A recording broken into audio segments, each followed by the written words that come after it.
আজকে দূর দূরান্ত থেকে আগত বিভিন্ন বিশ্ববিদ্যালয়ের শিক্ষার্থীবৃন্দ, ঢাকা বিশ্ববিদ্যালয়, জগন্নাথ বিশ্ববিদ্যালয়, রাজশাহী বিশ্ববিদ্যালয়, জাহাঙ্গীরনগর বিশ্ববিদ্যালয় সহ বাংলাদেশের সবকটি পাবলিক বিশ্ববিদ্যালয়, সমস্ত বিশ্ববিদ্যালয়, কলেজ সবাই আজকে সারা বাংলাদেশে একটি দাবি তারা যেটি জানাচ্ছে সেটি হলো বাংলাদেশে চাকরিতে পড়াশোনা শেষ করার পরে যে চাকরিতে প্রবেশের বয়স সীমাটি রয়েছে সরকারি চাকরিতে সেটি রয়েছে 30, কিন্তু 2011 সালে অবসরের বয়স সীমা হঠাৎ করে বাড়িয়ে 57 থেকে 59 করা হয়, কিন্তু সেই সময় প্রবেশের বয়স সীমা বাড়ানো হয়নি। কিন্তু তৎকালীন স্পিকার অ্যাডভোকেট আব্দুল হামিদ উনি 35 করার জন্য প্রস্তাব করেন, কিন্তু সেই প্রস্তাবটি আমলে না নিয়ে দীর্ঘ 12 বছর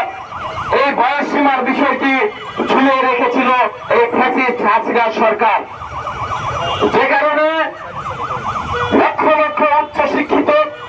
বেকার ছাত্র সমাজ আজকে বেকারত্বের কলার কাছে মাদক সেবন সহ বিভিন্ন অন্যায় অপকর্মে তারা লিপ্ত হচ্ছে এবং তারা আত্মহত্যার পথ অনেকে বেছে নিয়েছে। আজকে রাষ্ট্র যেভাবে রাষ্ট্র ব্যবস্থা বাংলাদেশের উচ্চ শিক্ষিত ছাত্র সমাজদেরকে ব্যর্থ করে দিতে চাচ্ছে,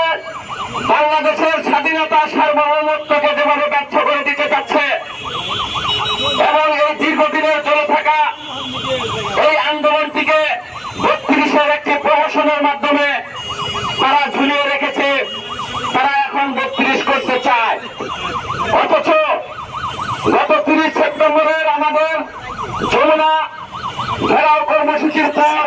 একটি কমিশন হয়েছিল, সেই কমিশন থেকে সুপারিশ করা হয়েছে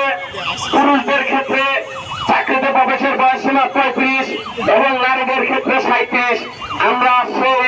কমিশনকে স্বাগত জানিয়েছিলাম এবং সেই সাথে আমাদের দাবি ছিল শর্ত সাপেক্ষে যে সমস্ত ক্ষেত্রে উন্মুক্ত করা যায়, যেমন শিক্ষা খাত, শিক্ষার যেমন বয়স নেই, আমরা মনে করি শিক্ষকদেরও কোনো চাকরির কোনো বয়স সীমা থাকতে পারবেন না। বিভিন্ন দেশ থেকে পিএইচডি ডিগ্রি অর্জন করে এসেও তারা যেন মানসম্পন্ন শিক্ষা বাংলাদেশের বুকে দিতে পারে, যেহেতু শিক্ষা জাতির মেরুদণ্ড, সেক্ষেত্রে শিক্ষকদের বয়স সীমা উন্মুক্ত করে দিতে হবে। আমরা বলেছিলাম জুডিশিয়ারি ক্ষেত্রে শিক্ষা বয়স সীমা উন্মুক্ত করতে হবে। স্বাস্থ্য খাতে যত বেশি ডাক্তার আমরা অভিজ্ঞ ডাক্তার পাবো তত আমাদের উন্নতি হবে, আমরা স্বাস্থ্য খাত উন্মুক্ত করতে বলেছি। আইসিটি খাত সহ টেকনিক্যাল যত খাত আছে আমরা সেই সমস্ত খাতকে উন্মুক্ত করতে বলেছি। আমরা কৃষি মন্ত্রণালয়ের অধীনে যত জব আছে,